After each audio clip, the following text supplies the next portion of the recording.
Tonight's You and Your Money is brought to you by the Utilities Regulation and Competition Authority and the Abaco Business Outlook.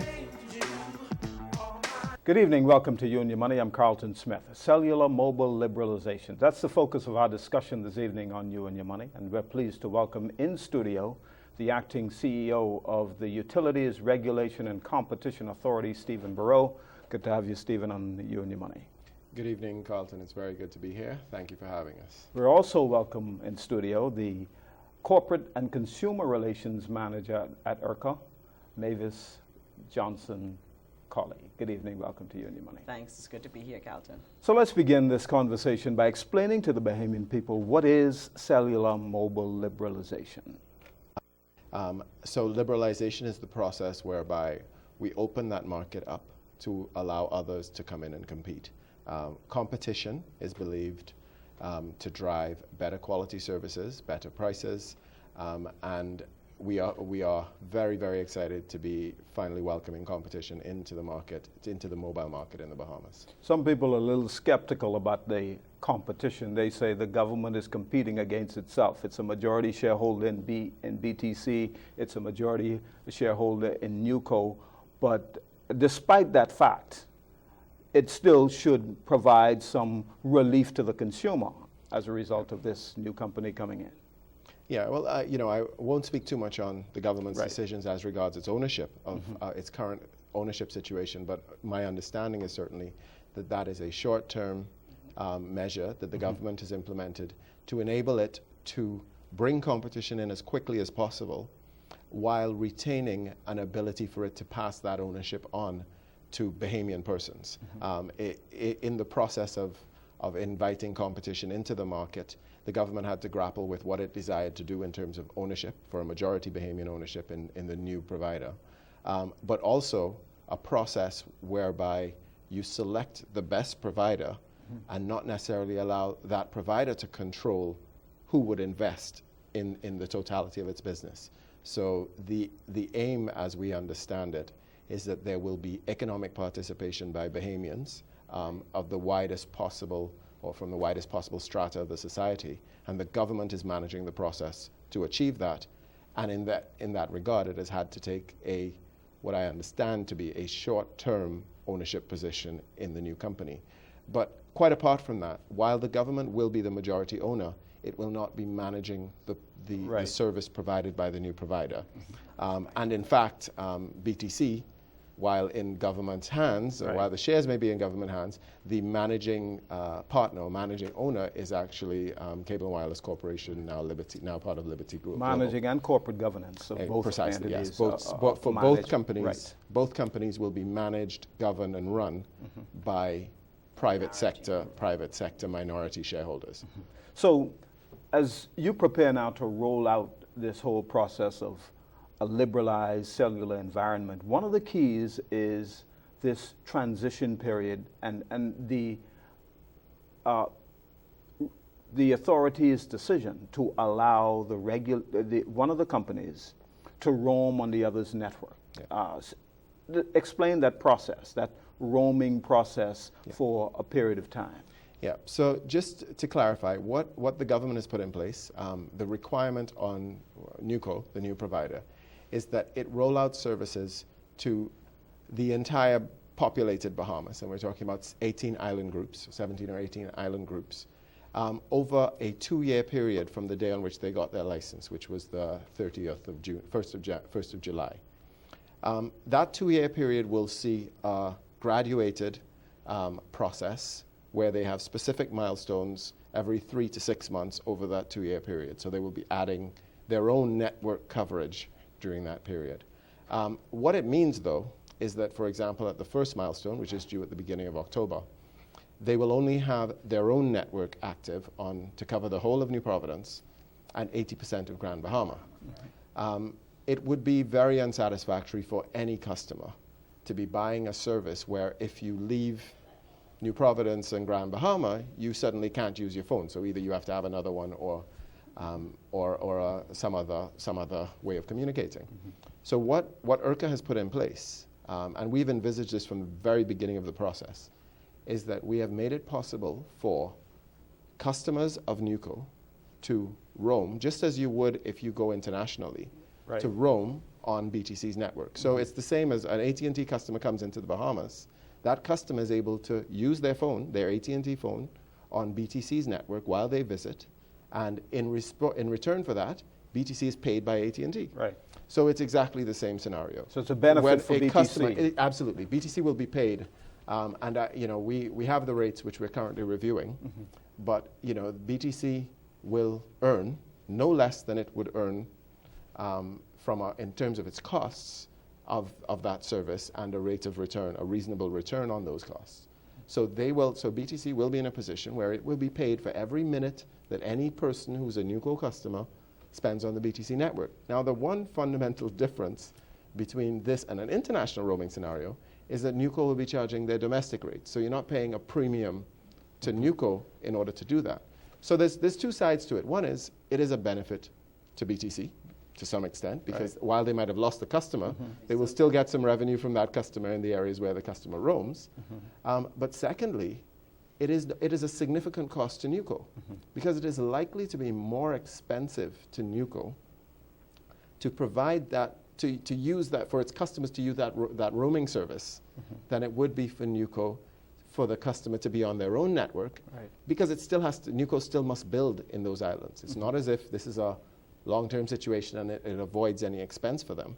So while you as a customer are paying or roaming on BTC network and NUCO's paying BTC, NUCO is still busy spending money building networks in those same areas where you are using a service, so that eventually you'll no longer have to. So Mavis, you have the responsibility of making sure this is communicated effectively to the public and they understand exactly what is happening and how they are impacted either by becoming a new customer of NUCO or remaining a customer without demonstrating any partiality to either of the companies. Right. As you rightly said, our role is to ensure that while our regulatory department ensures the seamless connection between the two systems, that we get that information out. And for example, Stephen would have mentioned that with the next couple of days, almost, NUCO is expected to provide 99% coverage to New Providence and 80% coverage to Grand Bahama. Now, in 6 months, we expect that they are expected to include and cover more of the family islands. And in that group will be Eleuthera. 75% of Eleuthera is to be able to receive coverage. Abaco as well, Bimini, Andros, and Exuma, including Black Point, Little Farmers Key, Staniel Key, and Stocking Islands. Now we know consumers on these islands are anxiously awaiting the arrival of the service, and so we are going to be sharing over the next couple of weeks more information, more in details as to exactly what consumers on each of the islands over the next 2 years can expect and when they can expect it. So by October, by the first week in October, we have 99% coverage for New Providence, 80% coverage for Grand Bahama, and the additional 6 months, in 6 months' time, we have Eleuthera and Exuma, Abaco, Bimini, and Andros added to that list. And then within 8 months, in addition to all of the other islands that are listed in the 3 and 6 months category, NUCO is expected to provide network coverage for 85% of Andros. See, the first 6 months, their percentage is smaller. And as you go further into the term, the percentage increase. And then you have, within 12 months, NUCO must provide 99% coverage of each of those islands. I named them again: Andros, Cat Island, Long Key, San Salvador this time, Berry Islands, Inagua, and Ragged Island. And I suspect that will be on BTC's roaming network. Well, this is You and Your Money. We're talking to representatives from the Utilities Regulation and Competition Authority. We'll continue in a moment. URCA's consumer protection regulations outline rights for consumers of cable TV, internet, and telephone services. Once you enter into a contract for services, there are certain obligations that you, the consumer, must also observe. Consumers must adhere to the terms and conditions of their service contract, allow the provider access to the consumer's premises, pay fees, rates, and charges required, and ensure that equipment provided by the operator is used only for the reasonable and acceptable use of the contracted service. Consumers may not move or modify equipment after being installed by the provider, resell the services, or use equipment that would allow other persons to obtain these services fraudulently, or switch to another service provider without first paying their outstanding balance with the initial provider. We encourage cooperation from both the provider and you, the consumer, to ensure high quality, professional service and satisfy consumers.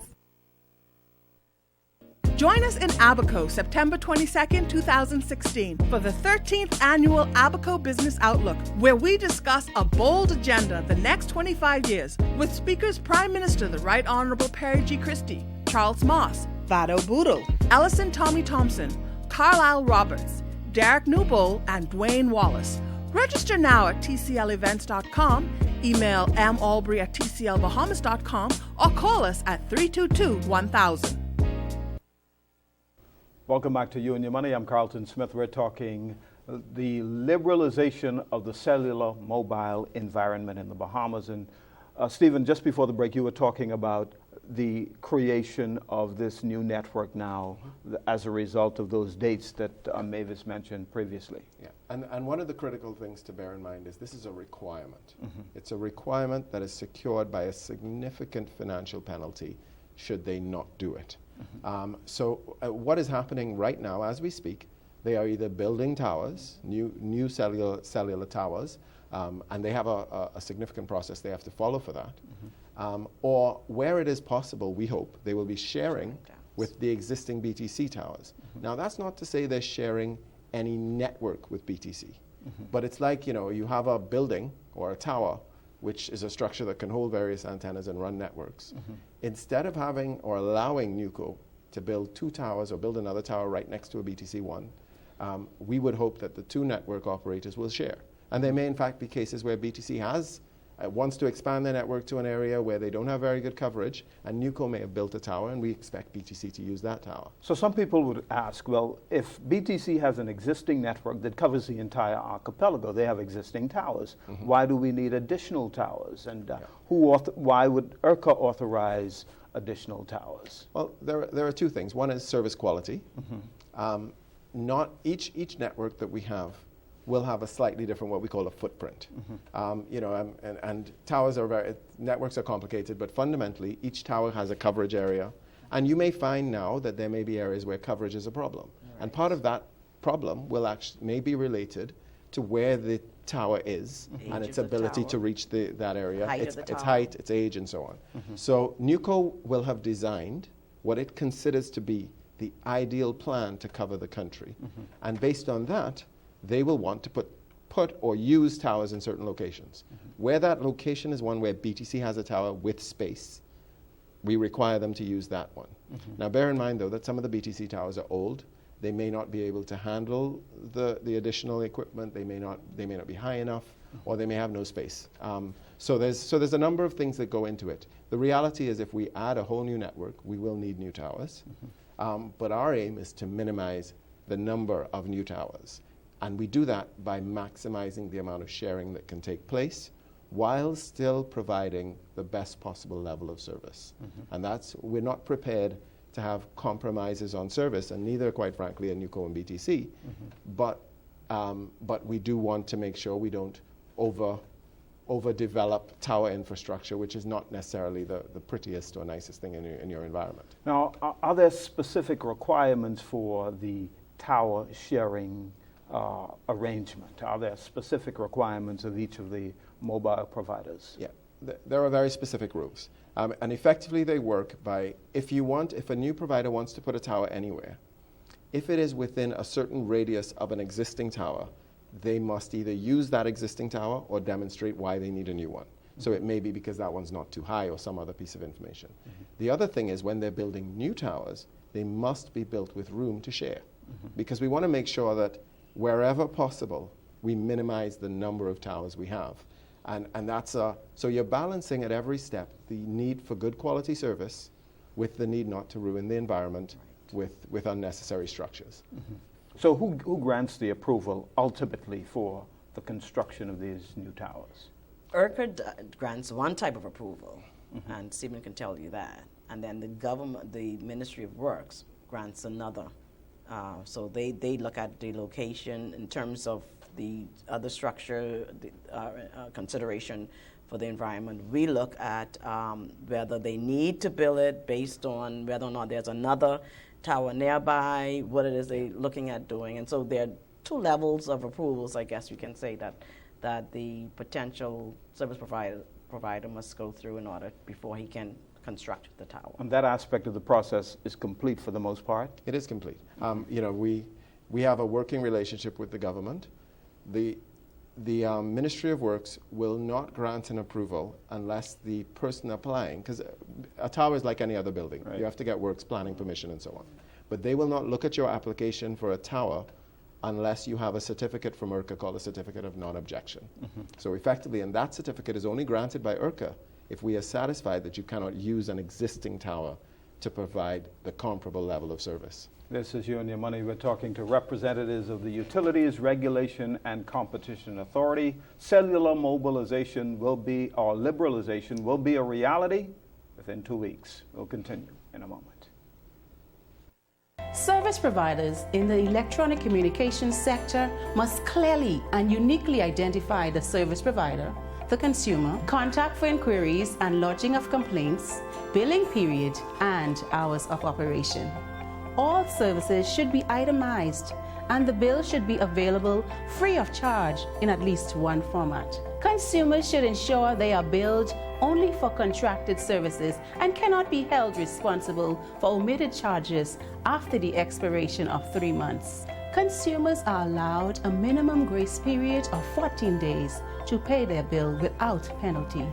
After 45 days of non-payment, services may be restricted or suspended, and after 60 days, they may be disconnected. For more information on this and other consumer-related issues, pick up a copy of your consumer protection regulation today or visit our website.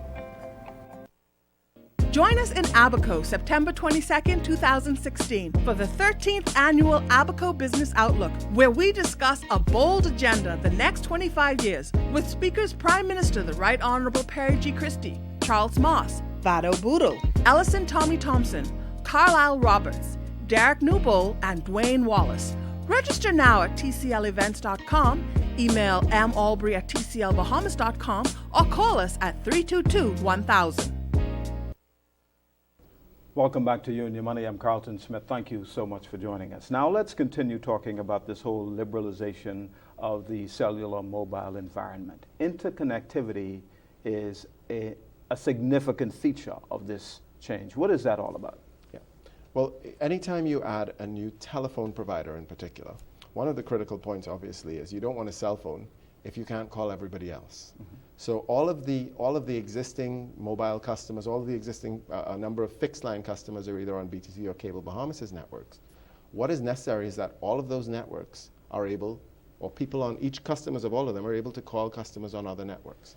And that's what interconnection is about. It's the connecting of everybody's network somewhere so that a call or a communication can pass from one to the other, whether it's a call, a text message, or whatever. So there are requirements, because obviously as a new provider, you can't come into the market. If your new customers know they can't call their auntie, uncle, sisters, brothers, family, friends on the existing networks. So there's no one entity with responsibility for ensuring the interconnectivity. Well, the way it works, because BTC has had a monopoly for the last 80, 100 years in all of the markets, BTC, all of the mobile customers, for example, are on BTC's network. That's where they are. So we call BTC a significant market power provider, SMP. Yes. They're a provider who has all the power at day one. And we therefore put obligations on that provider to connect to everybody else, because if you could not connect to BTC, you could not provide services in the country. So URCA takes the view that, look, the one entity that must interconnect with everyone else, and they must do it on fair terms and conditions, is BTC, because without that, competition cannot work. So if BTC made it too expensive, competition won't work. If BTC made it too difficult, competition won't work. If they made it take too long, competition won't work. So we put in place conditions on BTC saying you must do it as quickly as reasonable, you must do it at a reasonable price, and you can't impair it. So you can't make it not work properly or reduce the capacity so that you would ruin competition. Right. Is reasonable price clearly defined? Is reasonable time clearly defined? Is all They are these clearly reasonable defined. conditions? Yeah, sorry. They're clearly defined from an economic perspective. So what we look at is what we call the cost. So currently with BTC, we look at what's called fully allocated costs. So we look at all of their costs. How much did it cost BTC to make this network?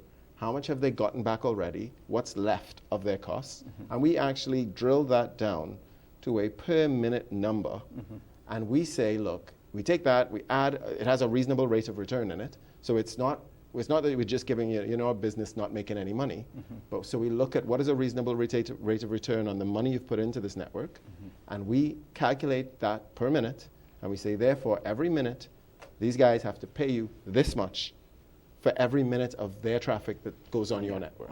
Now, is there a responsibility on the part of the new player in the market to ensure interconnectivity? Yeah.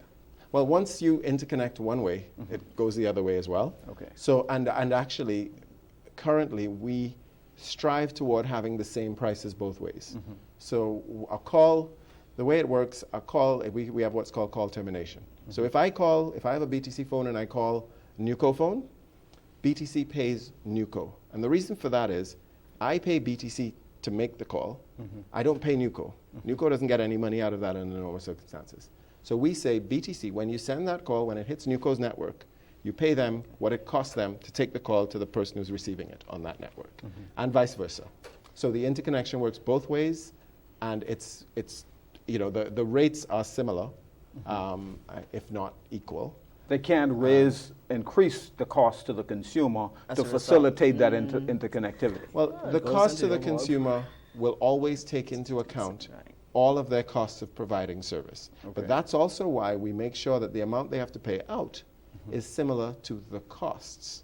Because in a sense, the cost for a call to go from one network to another is not actually materially different as the costs from a call to go from one phone to another on the same network. Okay. So there's and we limit the amount to which they can play that game of saying, well, off-net pricing. But we do allow the operators the opportunity to decide how they'll price their services on the basis that in a competitive environment, they're only going to do things that customers are okay with. Market forces. Because market forces will determine, exactly. Now, the final thing we need to talk about is this whole issue of number portability. You introduced this whole concept some time ago, For making fixed that lines, reality. Is that going to be reality anytime soon? Well, as in the fixed line situation, your line phones, we currently have number portability is available. You can port your number from one provider to the next. Similarly, we anticipate that in the not too distant future, that number portability will be a feature available to the mobile customers in the Bahamas, so that they'll be able, once they meet whatever obligations is on that number elsewhere, they can port that number from one service provider to the other. And we know that consumers become very attached to their numbers, and so this is an important feature that we sure will. I don't change phone numbers.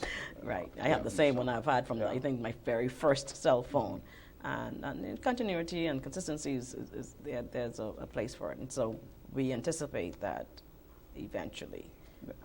In the mobile market, they'll be able to do that. What we've just spoken about, Carlton. The average consumer may not necessarily concern themselves about it, but we like to make sure that the consumer know that URCA takes very seriously its role of ensuring fair competition, and also looking out for the rights of the consumer. So all of this stuff that goes on behind the scenes at URCA is stuff that you may not ordinarily hear about, interconnection and even number portability. You just want to know that if you want to carry this number with you, you can take it with you. If you want to make a phone call to someone who is not a Cable Bahamas customer and comes to the fixed line, or a NewCo customer and comes to the mobile mobile phone, that you can make that call, what we call seamlessly, meaning that there's no interruption, no disruption, there's no humming on the line. Like Stephen said, it doesn't take forever for you to connect. And these are all the things that URCA is busy ensuring and work out for our consumers. And we want to always remind our consumers that should there be any issues, once they would have followed the complaint handling procedures provided for by the provider, that they can always come to URCA. Okay, and in the final 30 seconds, how do you assure people that URCA is an independent operator in this environment? Well, I think the first thing is we hope our decisions will ensure that. We have consistently, I believe, made decisions that have taken the consumer at the heart, or the public and the Bahamas, while balancing the needs of the operators we regulate. We haven't always done what either operator likes. We've had our moments with both. But in all cases, we've done what we believe to be best, balancing the interests of everyone. And just, I know it's 30 seconds, but just to say that one of the critical things about mobile liberalization, any form of liberalization, when you take services from any operator, it is important that you are aware of the contractual obligations, what you're going to be paying. The operators will have different marketing strategies, and it's important that anybody who's going to go with any operator is very well aware of what they're signing up for. We will do our part to educate, but it's also important that consumers understand what they are, what they're committing to. And if I can just add to that, in particular, as you get your seconds. packages and whatever plan you're purchasing, make sure you understand, like Stephen says, exactly what you're getting. We've gone through this with the when we had the entry of a second provider for landlines, and so we know that sometimes consumers tend to overlook certain things. So make sure you understand what your plan covers and what you can and cannot do, We got to end and it what it there. will cost. Thank you very much. Thank you so much for being a part of You and Your Money tonight. Stephen Bereaux, Mavis Johnson-Collie, for joining us and enlightening us on this cellular liberalization process. That does it for this edition of You and Your Money. For the entire TCL Group, I'm Carlton Smith. Tonight's You and Your Money was brought to you by the Utilities Regulation and Competition Authority and the Abaco Business Outlook.